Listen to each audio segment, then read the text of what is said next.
एक बार की बात है, एक गांव था। लोग अमन और सुकून के साथ रहते थे। एक दिन उस गांव में किसी वजह से आग लग जाती है। आग बहुत भयानक थी, पल भर बढ़ती ही जा रही थी। आग की वजह से गांव में कहराम मच गया। सारे लोग अपनी जान बचाकर इधर उधर भाग गए और सभी लोग बहुत डर गए थे। किसी भी इंसान की हिम्मत नहीं हो रही थी कि आग को बुझा सके, क्योंकि उन्हें लग रहा था कि ये आग अब नहीं बुझ सकती। इसी वजह से लोग जंगल की तरफ भाग रहे थे। ये सब चिड़िया दरख्त के ऊपर बैठकर देख रही थी। पता नहीं इस चिड़िया को क्या सूझा और वो चिड़िया अपनी चोंच में पानी लाकर उस जलती हुई आग पर डालने लगी। फिर दोबारा वही करती, चोंच में पानी लाती और आग पर डालती। वो इसको बुझाने की कोशिश करती।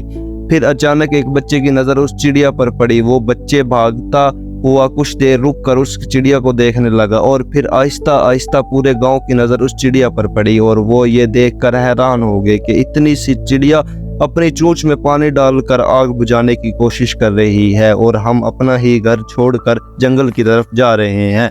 गांव वालों में उस चिड़िया को देखकर और भी जोश आ गया है। सब लोग एक साथ मिलकर आग को बुझाने लगे। कौवा ऊपर बैठा ये सब देख रहा था। कौवे ने चिड़िया से कहा कि तेरे पानी डालने से आग नहीं बुझने वाली। तो चिड़िया ने कौवे से कहा कि मुझे पता है कि मेरे पानी डालने या ना डालने से आग को कोई फर्क नहीं पड़ेगा और मेरे पानी डालने की वजह से ये आग बुझ भी नहीं सकती। लेकिन जब भी इस आग के बारे में जिक्र होगा तो मेरा नाम कोशिश करने वालों में से आएगा, ना कि ऊपर बैठकर तमाशा देखने वालों में से।